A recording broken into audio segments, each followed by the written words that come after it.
नमस्ते। मैं कंचन गुप्ता देवी भागवत पुराण से एक सुंदर कथा सुनाऊंगी।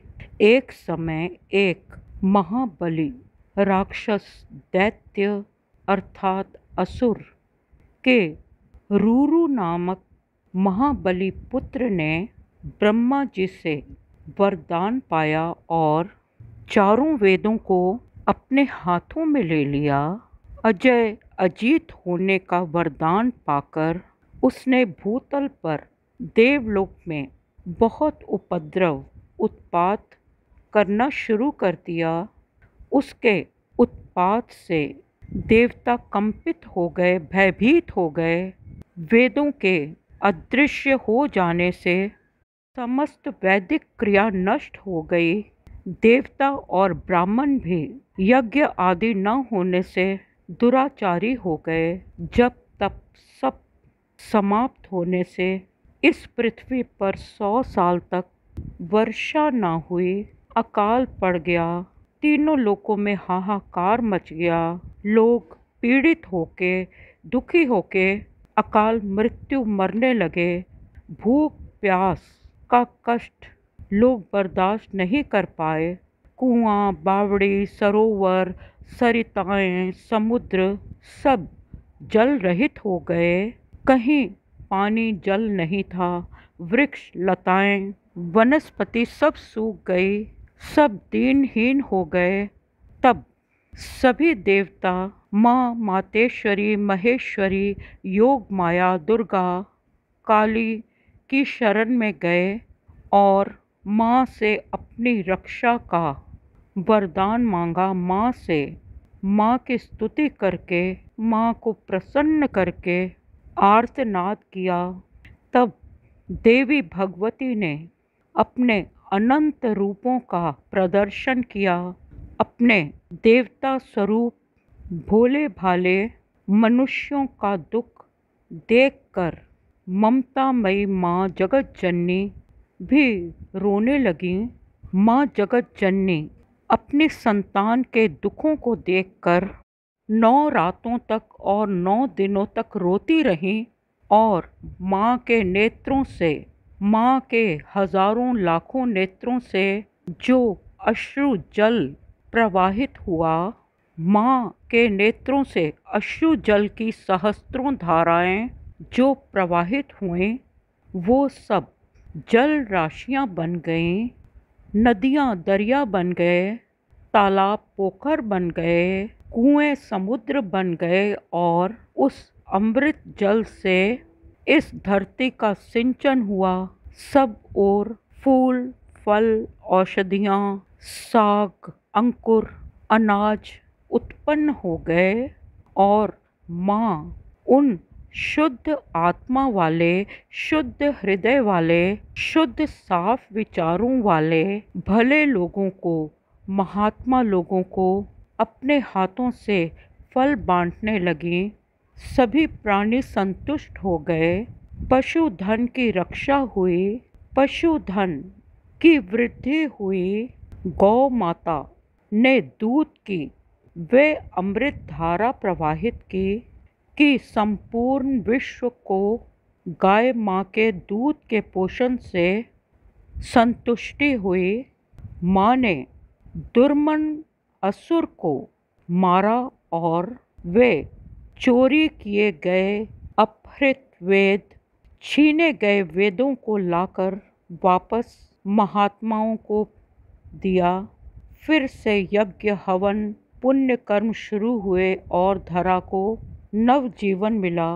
शिवा शिवानी रूप में माँ भगवती ने देवताओं और धर्मानुयायी भले पुरुषों स्त्रियों के चारों ओर सुरक्षा का घेरा कवच बांधा और देवी शिवा के शरीर से 10 महाविद्याओं का प्राकट्य हुआ, जैसे काली, तारा, छिन्नमस्तका, श्रीविद्या, षोडशी, भुवनेश्वरी, भैरवी, माँ बगला, बगलामुखी, माँ धूमावती एवं त्रिपुर सुंदरी, श्रीमती, त्रिपुर भैरवी, त्रिपुराम्बा त्रिपुराजिता त्रिपुरवासिता माँ कामाख्या एवं मातंगिनी के साथ माँ कमलात्मिका का प्रादुर्भाव हुआ। पुनः दिव्य रूप वाली असंख्य मातृकाएं प्रकट हो गईं, जिनके मस्तक पर चंद्रमा का मुकुट था। सब विद्युत के समान दैदीप्यमान दीप्तिमती थीं। उन सब का रौरव एवं दुर्गम दैत्य के साथ महायुद्ध हुआ और उन मातृका शक्तियों ने दैत्यों की अक्षौहिणी सेनाएं नष्ट कर दी। देवी ने अपने त्रिशूल से दुर्गम दैत्य को मार डाला। देवी ने असंख्य नेत्रों से देवताओं और शुद्ध प्रकृति के मनुष्यों को निहारा एवं तब माँ का नाम शताक्षी पड़ा। माँ शताक्षी अपने असंख्य नेत्रों से हमारे कर्मों को देखती हैं, हमारी रक्षा करती हैं। माँ के शरीर से शाकों का, साग, अनाज, फल फूल का उत्पादन करने वाली माँ शाकंभरी हैं। ये माता महाबली, महाज्ञानदायिनी, अनंत कोटि ब्रह्मांडों का संचालन करने वाली दुर्गा हैं। माता के स्वरूप को पहचानना दुर्लभ है। माँ के नेत्र सूर्य, चंद्रमा और अग्नि हैं। हमारी कल्पना से परे वे पराशक्ति हैं, जिनका गुणगान हम अपने सीमित शब्दों में कभी नहीं कर सकते। माता सुरेश्वरी अपने अनंत नेत्रों से हम पर दृष्टि डालें, दया करें। माँ की कृपा से सभी शत्रुओं का नाश होता है। निरंतर उत्पन्न होने वाले विघ्न और बाधाओं का नाश होता है। हमें अभय दान की प्राप्ति होती है। जैसे बछड़े को देखकर गौ माता बहुत उतावली हो जाती है और अपने बछड़े की ओर दौड़ती है, इसी प्रकार माँ भुवनेश्वरी, माँ परमेश्वरी, हमारी माता हमारी ओर व्याकुल होकर दौड़कर आती है। जिस प्रकार एक बच्चा अपनी माँ के बगैर व्यथित होता है, उसी प्रकार माँ भी अपने बच्चे के लिए व्यथित होती है। माँ हमारी आपत्तियों का, दीर्घकालीन दुखों का निवारण करती हैं।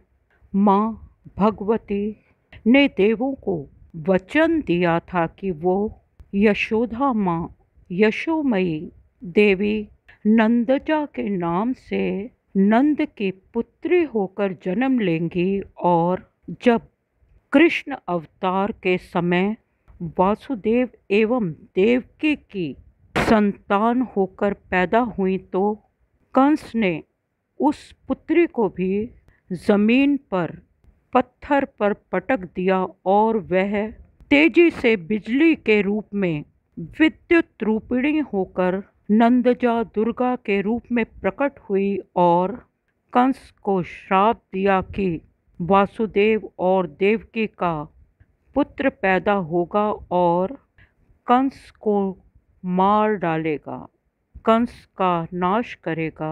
देवी अरुण नामक एक महादैत्य असुर का वध करने को पैदा हुई। माँ भ्रमर के रूप में पैदा हुई और भ्रामरी देवी के नाम से प्रसिद्ध हुई। माँ का एक और रूप है भीमा देवी। भीमा अर्थात विशाल देह वाली।